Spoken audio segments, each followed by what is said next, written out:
You have important stories to share. But the truth is, there are common writing mistakes that can make it very hard on your readers and can affect your success.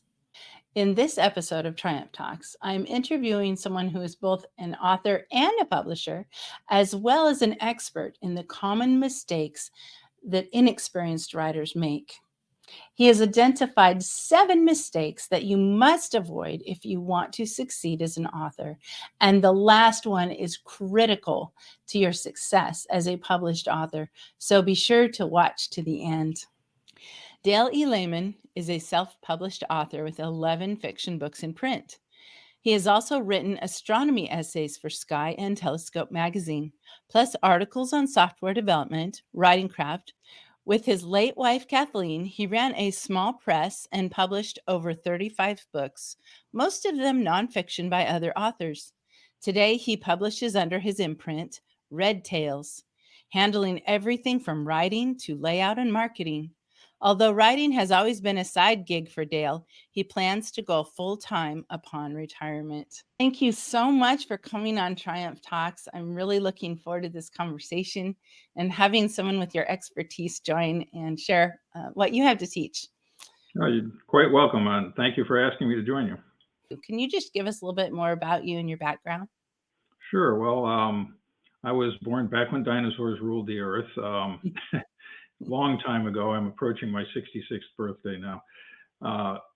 Yeah, that's real old. Yeah, real old. Yeah, I've been writing most of that time. I remember writing a silly little story when I was probably 6 or 7 years old, and my father gave me my first criticism. He said that, there's a difference between being funny and just being silly. That's a great point already for our viewers. Right. Yeah. Right. But I actually, my first love was really astronomy, and for a long time, I wanted to become become a professional astronomer. I am an amateur astronomer today, and I but I have always been writing. A lot of what I wrote, naturally enough, probably given that background, was science fiction. When I met my wife Kathleen in college, it was basically the first week of college we met, and within a couple of months we were inseparable. Um, Oh. she she was very good with languages, and she undertook to edit my term papers, which apparently were pretty terrible at that time. She just kept going. She edited my term papers. She edited my short stories. She spent 45 and a half years being my editor, my writing mentor, my champion. And sadly, she passed away due to liver disease just 2 years ago, at the end of June. So I have been kind of struggling towards, okay, now I'm working without a net. But she did a really good job. Some of my more recent works have gotten some accolades. And as you mentioned, I've got 11 books in print. My 11th has just been released this month. It's a post-apocalyptic novel called Penitence. It's my first novel of that type. I have done other kinds of science fiction. I've done a lot of mysteries. My 11 books are 8 novels and 3 short story collections. Let's go ahead and circle into the main topic of today's conversation, and that is, what are some of the common mistakes that inexperienced writers make? There are a lot, but the basic ones can be distilled down to 7, I think. I made up this list as we were preparing for this show, and this seems to me to encapsulate most of them. So I'll just kind of run through them. The first one is what we are calling mediocre mechanics. Mechanics, it sounds boring, and it is. It's grammar, spelling, punctuation, the basic things that you have to know in order to write a coherent sentence or paragraph or article or whatever. There are a surprising number of people, and I think the blame is probably largely on our education system, who cannot construct a coherent English sentence. I like to joke that I'm probably the only software developer in the world that can do that. It's not literally true, but you should see some of the things that my colleagues attempt to write sometimes, and just in instructions within our own field. But if you're going to be a writer, you have to have a good handle on it. And if you don't have a good handle on it, then you need to do some studying so that you gain a good handle on it. Now, there is, of course, software that helps with these things. There have been spell checkers in word processors for decades, and they're pretty good. One thing that they can't catch, though, is if you use the wrong word. If it's spelled correctly, if you use TO instead of TOO, the spell checker doesn't catch that. Yeah. But it's useful to use the spell checker just because even somebody like me who can spell probably 99% of the time, I can spell the word correctly. And if I can't, I know I'm not spelling it correctly, so I'm looking it up. Your fingers don't always type what you mean to type. So you have typographical errors in the manuscript. The spell checker will catch them if you just spell a word wrong. Grammar checkers are, in my experience, which is admittedly limited, are not so good. Even today, this grammar checker that is built into Microsoft Word is semi-terrible. It constantly comes up with suggestions for me that are flat out wrong. Yeah. Some of times it will come up with suggestions for me that, because I'm doing creative writing, I am admittedly bending the rules sometimes. But I know that I'm bending them, and I'm doing it on purpose, and it will come and yell at me for doing that. I understand that there are tools such as Grammarly, which I have never used, which have AI engines in them, which have become very good at grammar, and a lot of people swear by them.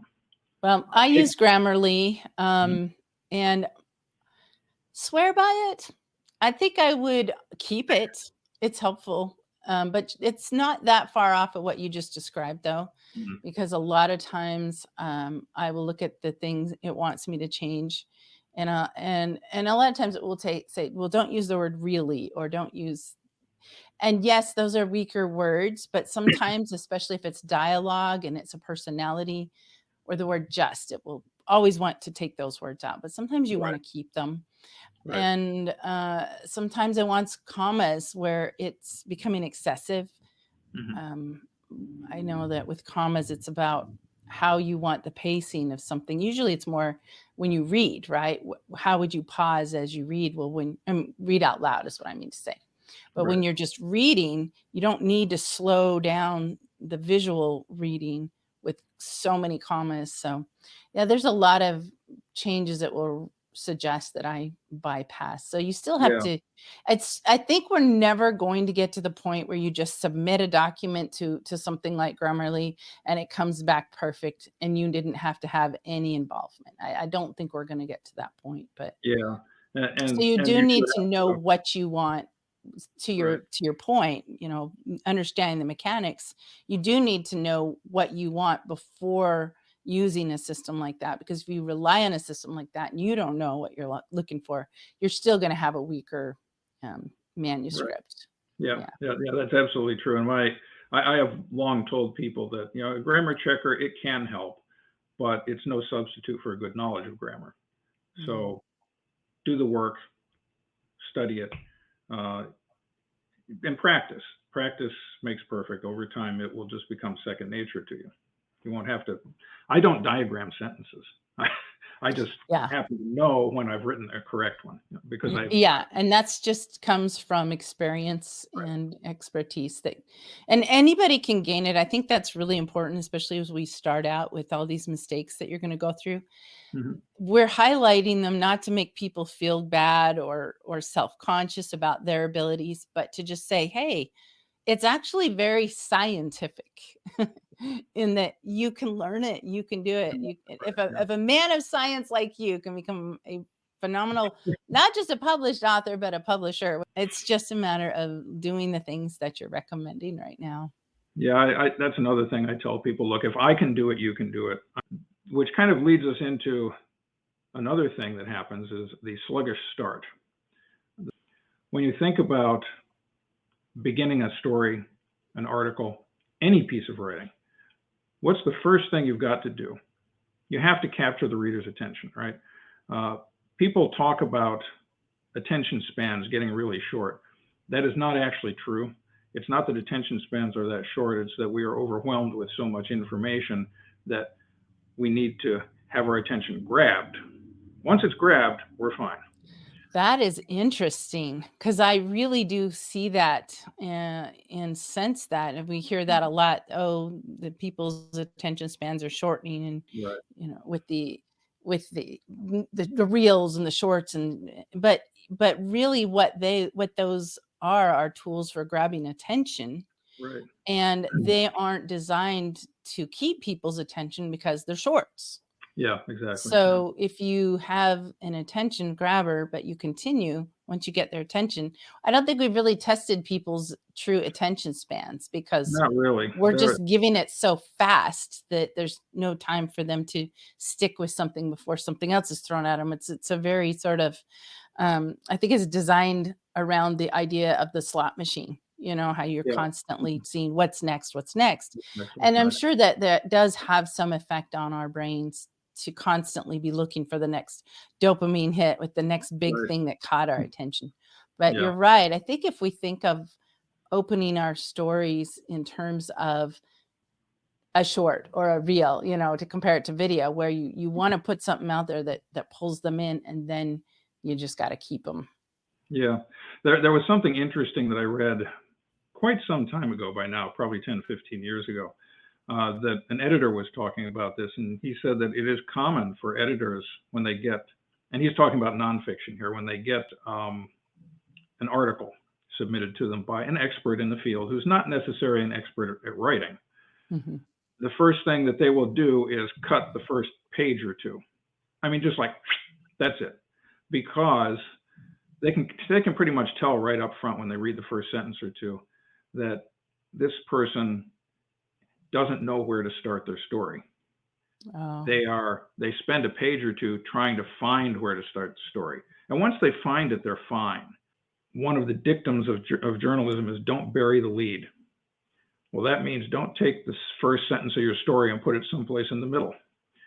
The first sentence, the one that's going to grab attention, that needs to be up front because that's what yeah. gets people into the story. If you're writing nonfiction, you may be writing a piece of nonfiction that's to explain how to operate a piece of software, but you want to put something up front that gets people interested in learning that. So So you're starting with the story, essentially. starting with a story, yeah, Yeah. starting with something that will grab. One of the most, I was doing a class on this once for a workshop that I was running, and I had a bunch of things. I just pulled books off of my bookshelf. One of them was something my wife picked up because she got a lot of gardening books. And I open it up, and the first sentence in this, and it's something about, I think it was about attracting beneficial insects to your garden. Hmm. I'm not sure exactly what this had to do with it, but the first sentence was snail sex is interesting stuff. Oh, yeah. Okay, I wouldn't have thought to start a book on gardening that Shock way, value. but Not expecting that. certainly that's going to grab your attention, right? Yeah. Yeah, I find a lot of times with writing, and I think this is for nonfiction as well as fiction, if you start in the middle or start at the end, at the very beginning, and then and you see this a lot in TV shows and movies, but because it's effective, then people are interested to find out, well, how did we get to that point? And usually it's at some kind of a shocking moment. Maybe it will be the pinnacle of the hardship. Right. And so you start there to grab them, and then you go backwards and And work forward then to it. tell the and work up to that point. And then of course you get past the point at the very end, and you get the catharsis and the wisdom and all the feel goods that come out of Right. it. And I think that's a very good structure that gives you that opening that's not Yeah. slow and sluggish, to just start at the beginning. you know I was born. I mean, it's Yeah.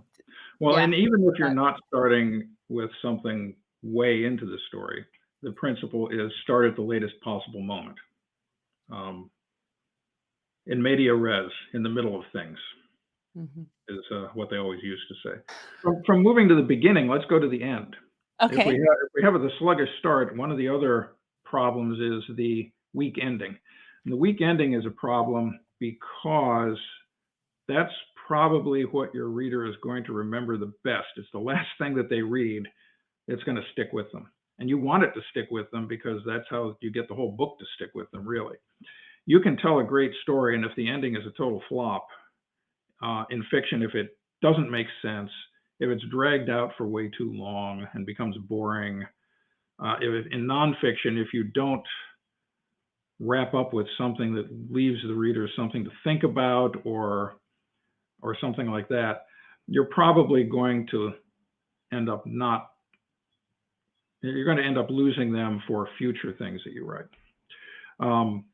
That's a good point. It's not really a complex subject. I'm going to talk a little bit about story structure in a couple of minutes, but the ending is basically the two short parts of any work are the beginning and the ending. The beginning because you got to hook the reader and get them in fast, and the ending because you have to wrap up and get out fast. You do not want to drag on and on and on. Once you've finished, once you've resolved the conflict in fiction, once you've made your points in nonfiction, you want to wrap up and get out. And that's basically what it's about. Kind of almost leave them wanting more, so that you can write another book if you decide to. There's no greater compliment that a fiction writer can get than somebody who says, "I would love to read more about these characters." Yeah. And of course, most of us like to write series so that we can capitalize on serial readers. So we need to leave them wanting a little bit more. Now, in between the beginning and the end, there's the writing in general. There's something I call loose writing. Loose writing has a tendency to be wordy, static, and boring, whereas tight writing is active, concise, and interesting. It kind of that is it in a nutshell. How do you get from one to the other? Well, loose writing relies on generic verbs that aren't very active, static verbs. You'll often find a lot of adjectives and adverbs because the verbs aren't doing the work, so the writer feels they have to pump things up with the adjectives and the adverbs. They aren't providing you with very interesting imagery.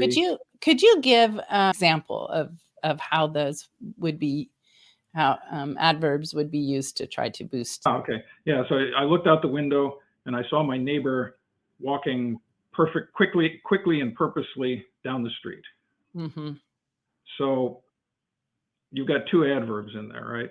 Right. And you're doing that because walking is a very generic adverb. It is an action, so it's not exactly static. It's just not very descriptive.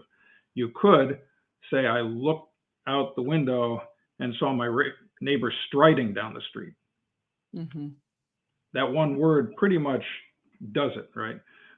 He could be running. And if he's running, he could be either running or jogging or tearing down the street, or, the English language is very rich. You can go into a thesaurus and you can look up alternate words for just about everything. Yeah. So when you're writing, those are the kinds of things you want to do. You want to find stronger, more active verbs. You want to reduce adjectives and adverbs to a minimum. And you want to add in details and imagery that bring the scene alive. Interesting thing about the modifiers. There is a famous dictum from Mark Twain who said, when you see an adjective, kill it. And everybody quotes that. But if you actually look it up, you find out that what he said was, when you see an adjective, kill it. No, I don't mean all of them, but most of them. When they are far apart, they strengthen. When they're close together, they weaken.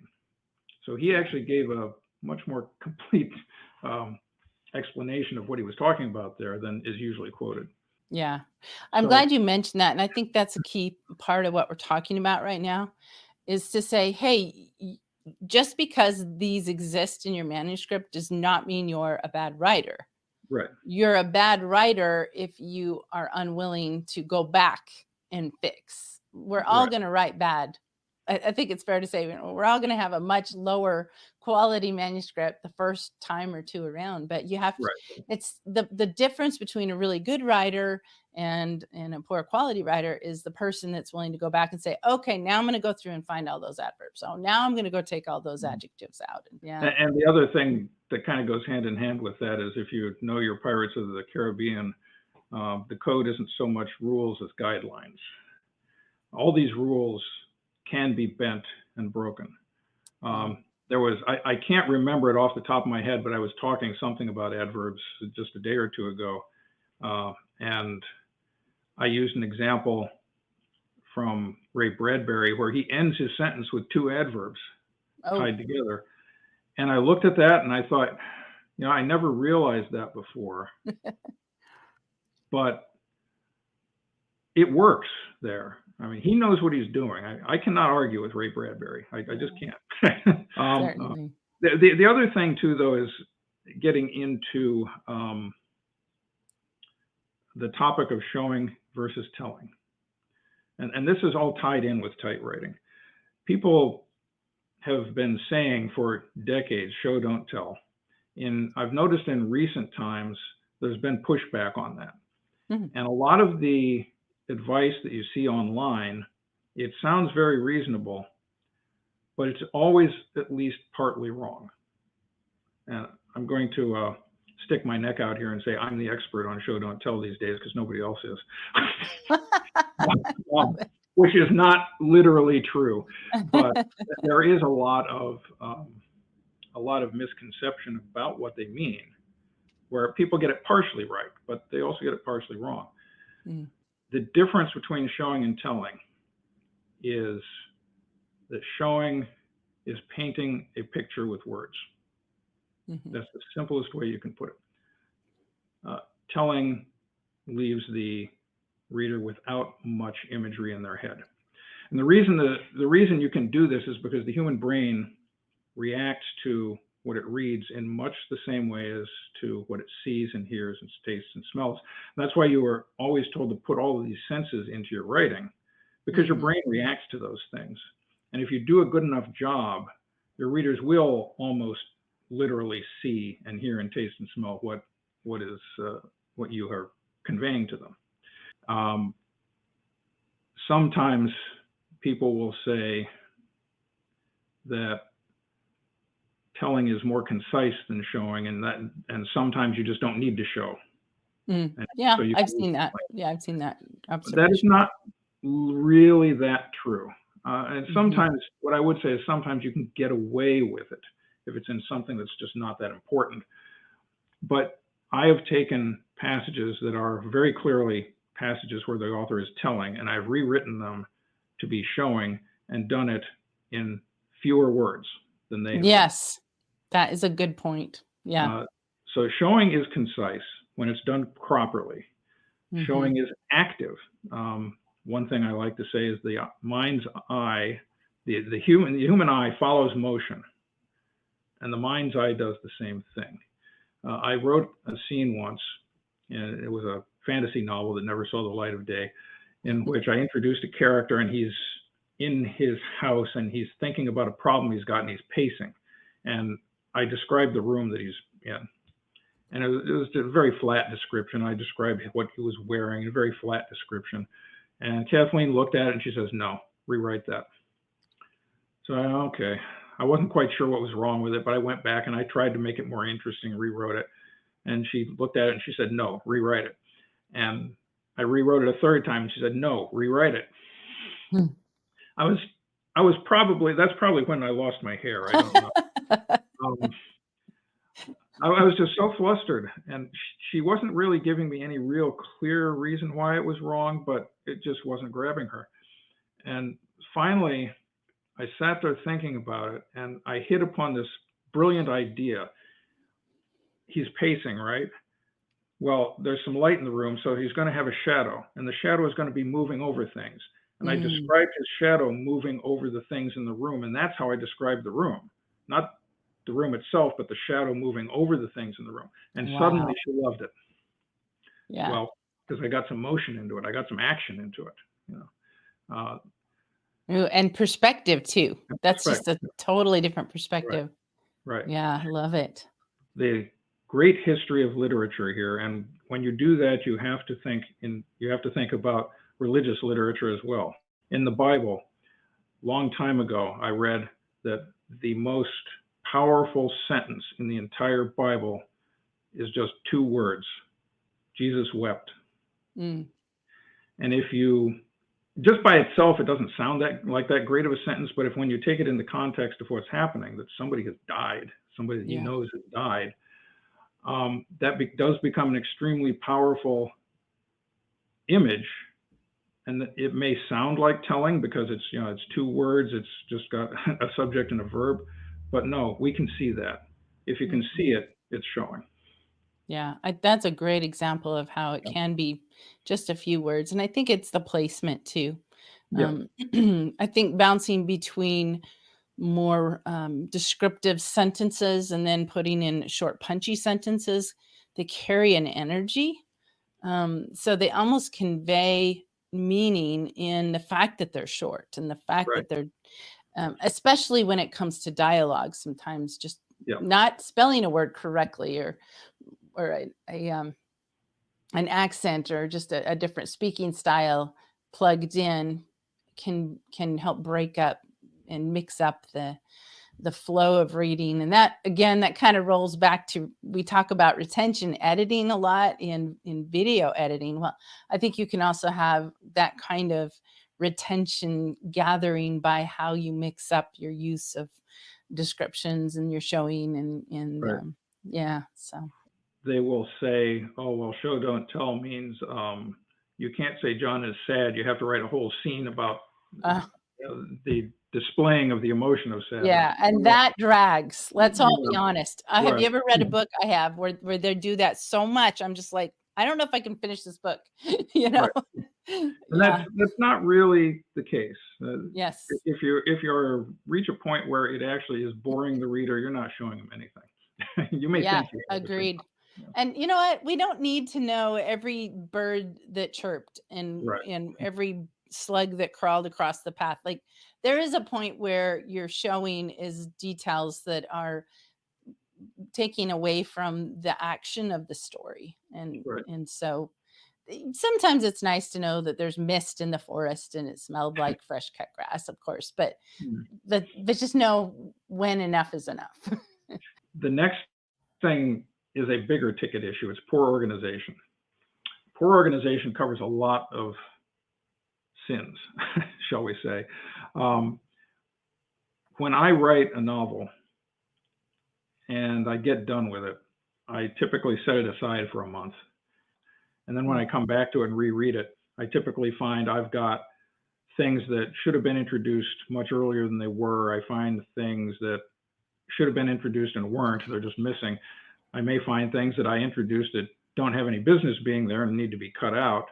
I may have problems with the timeline and all kinds of other issues, and those all have to be worked out. Uh, it's common to have those in the first draft, but you can't leave them there. You have to make sure that you've taken care of those things. And oftentimes, it can be very easy to miss them. So you do have to think about the overall structure of whatever it is you've written, whether it's an article or a short story or a novel or a complete nonfiction work. Is it Mhm. organized properly? Are things introduced in the right sequence? The one tool that kind of helps with this is the overarching story structure. And the nice thing about this is there's only one story structure. People talk about things like 3-act structures and 4-act structures and character arcs and so forth and so on. But at the end of the day, there is one story structure that covers all of that stuff. And it's very simple: beginning, middle, end. That's it. Of course, understanding what each of those components mean is a little trickier. In fiction, the beginning is where you hook the reader, you introduce the main character, you get the main conflict established. The middle is where you work through the main character trying to address the main conflict, and he will have some triumphs along the way and he will have some setbacks along the way. But as you go, the tension is going to increase. When you Mm. get to the climax, that's when the tension is at its maximum point, and the big scene or scenes happen which resolve the conflict. And you're into the end now. You're resolving the conflict. You tie up any loose ends and you get out, hopefully leaving the reader with something memorable that they have either learned or that they can think about. So if you apply that overarching structure to pretty much anything you're writing, you're not going to go too far wrong. Then it's just in the details. Have I got all the details organized correctly? So the weak spot there is just to point out that people are sitting down and writing their story, writing their book with no idea where they're headed. No overall structure ahead of time, kind of knowing where the peaks and the valleys are when they're That can Mhm. happen. However, it's worth pointing out in relation to that there's a spectrum upon which we all work as writers. There are Mm. the people who plan everything out in excruciating detail before they Mm. write one word, and their first draft tends to come off pretty clean because they've got everything planned to begin with. Then there Right. are people like me who hate planning, who just can't do it to save their lives. And every time they try, it ends up being something totally different from what they end up writing. So unless we have to, we don't invest much time in planning. We just write. So for it to But, be a common mistake, the lack of organization, how do you organize without planning? I yeah. guess would be my So question. what you do is the first draft is your plan. For the people who plan, they got all Okay. these plans and then they write a first draft. For those of us who don't plan that much, we write a first draft and then that's the plan. The thing I like to Ah, tell people is until you have the first draft done, that's how you work, you don't know what the story is. yeah, that's good. So You in only other really words, know what don't the story is when you get to the end. yeah, so in other words, don't be held back in just diving in and writing by Right. saying, "Oh, I don't know for sure what my structure is." That comes later. It's just to say, "Go ahead and write, but don't think you're done until you've gone back to check that you've Yeah. got a structure."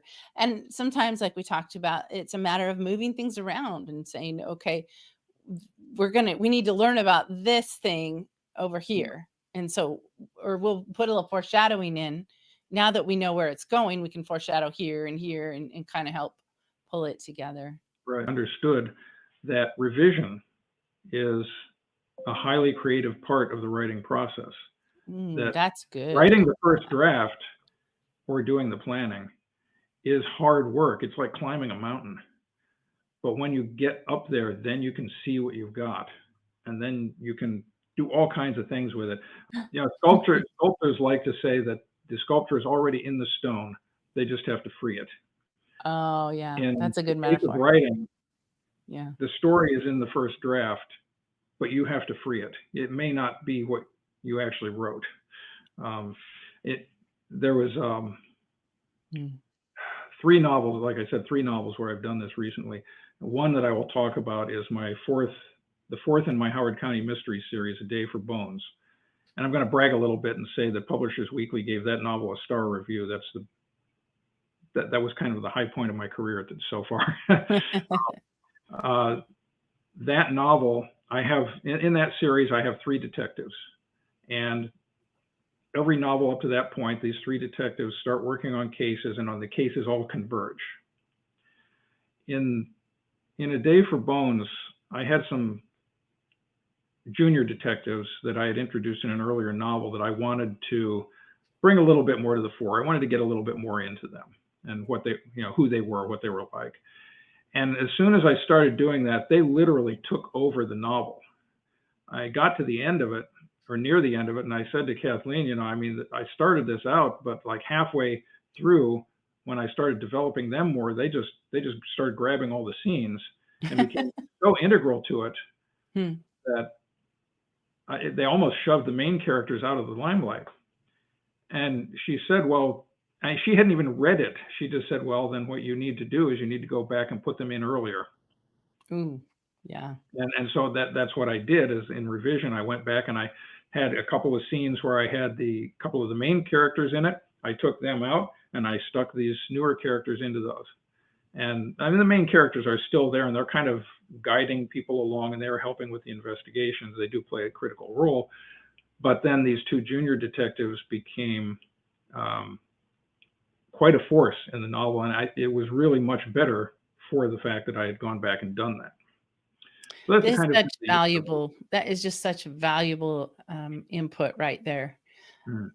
To give people the freedom to just write, but Yeah. also the wisdom to say, okay, now find your story in what you wrote instead of having the story already. I just love that. Yeah. All right. So how many points do we have left? We have two left, and one, which I think I can make short work of, is lazy research. This was Kathleen's favorite writing sin, and I put favorite in scare quotes there because she just hated this. Oh. We would get manuscripts, and she would go through them, and she would, because she was good at history, she could have a sense, not necessarily she would always know, but she would have a sense when something was off. And then she would go out to the internet and she'd start looking up information off of reputable sources that she knew, and the writer had just gotten everything wrong. Yeah.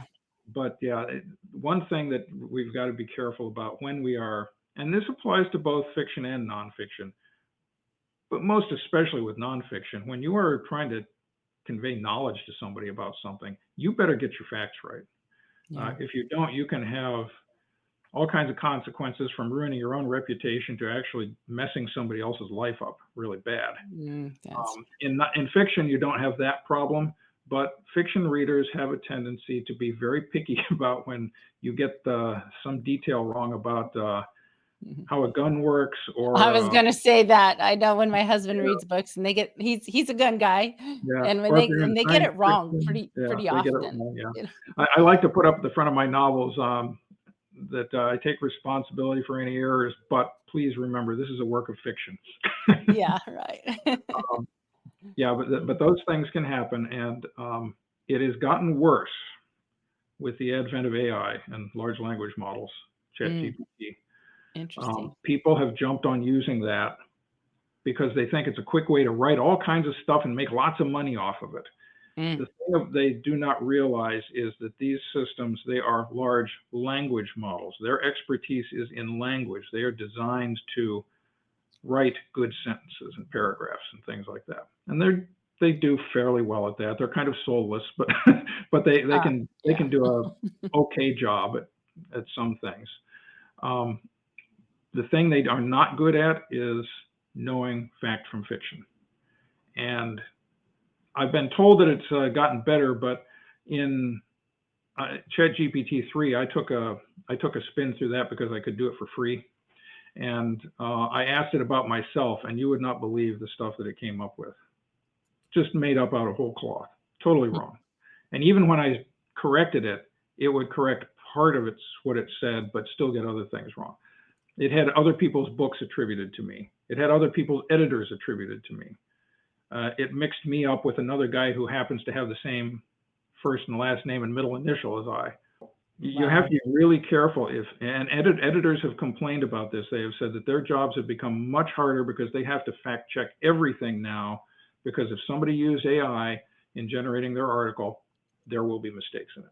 If you do use it, do your homework, do your own fact checking. Do not assume that it's getting everything right. And the last thing is rushing to publication. And again, this is a very simple thing. We all get excited when we finish, and we all want to get it out there into the world. I will admit that with my first novel, Fibonacci Murders, I did that. If I were to go back and do it today, I would take more time over it, and it would probably be a better story. Yeah, I think that's really important. I'm an indie publisher, and you are a publisher too. And I do find that people are in a hurry, and some are very attention focused, detail, attention to detail is what I'm trying to say.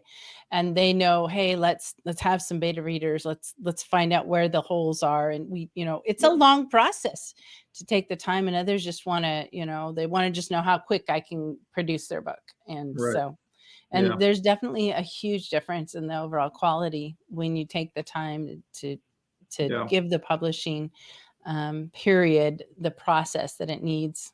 Difficult thing about it is when you are self-publishing, it's all on you. You Mm, do not have the publisher to guide you through the process and to slow you down if you need to be slowed down, right. take time Right. over it. So if you are eager to get it out there in the world, which most of us tend to be, it's very easy to skimp on the rewrites. It's very easy to come up with a cheap cover because it's cheaper to come up with a cheap cover than a good one. Yeah.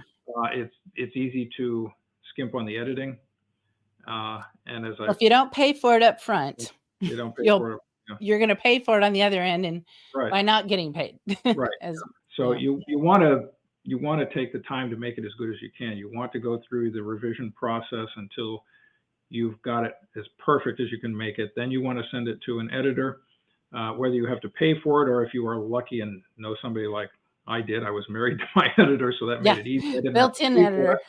it. Um, the one thing you want to be aware of there is getting advice and feedback from people you know. Hmm. They have to be people you know who aren't afraid to hurt your feelings. Yeah, A lot of people you know won't want to hurt your feelings, and all you'll hear is the good stuff. You won't yeah, hear the stuff you really need to hear, which is the bad stuff. yeah. That's. Uh, and every writer needs that. So you've got to find the right people. I like to use the term indie instead of self-publisher, because the idea of self. Oh, I have to do it myself is incorrect. You don't necessarily have to pay for it like you had a built-in editor. And sometimes you have a friend who's a Mm, really good editor or just good at catching, hey, you're missing some words here. Because it's amazing how easy it is to leave a the out. And when yeah, you read it, you know it's supposed to be that. Your brain just puts it in there. And so, right. but the idea that you can and should do it all yourself in order to be self-published is actually, I would put that on the list of common mistakes, at Right. Yeah. least You as you it don't have to comes do to, everything yourself, but you have to arrange everything yourself. So yeah. that often means hiring somebody. So what I do is I help people to get all of those things taken care of correctly, Hmm. and guide them and advise them. But I don't keep any royalties from there. It's just the upfront payment. I'm not involved in owning the rights or anything beyond that. So, and that's how I'm an indie publisher. I help people publish their books as high quality as they can be, closer to traditional publishing, so that they don't end up looking like an amateur. Because the truth is, there's so many amateur books out there that are hard to read because they've Yeah. made all the mistakes that you've just listed, and they make it so that if if they see a book that looks amateur, they're not even going to give it a chance. So Right. you can't think that you can not spend money, to get the best quality cover and have a chance at being successful. And I think that's where a lot of people have the wrong idea about self-publishing. It just means you get to decide that your book is going to be published, but doesn't mean you can or should do everything. The advice you have is exactly what we all need. And sometimes it's just a reminder. We just need to be reminded of the things that we should be doing, because we do get in a hurry and or get tired of it. And I would add, if you ever do get to that point, you're just kind of tired of doing the revisions, just set it down and walk away for Mhm. a month. And when you come back, you'll have a renewed perspective, and you'll be able to figure out how to structure it, and you'll find those characters that need a little more, or those places where there's holes. And so, Right. Yep. yeah, just great, great advice. And I'd love to have you back sometime. I'm sure there's a lot of other Oh, that would be topics we can wonderful. explore. Thank you again. Thank you.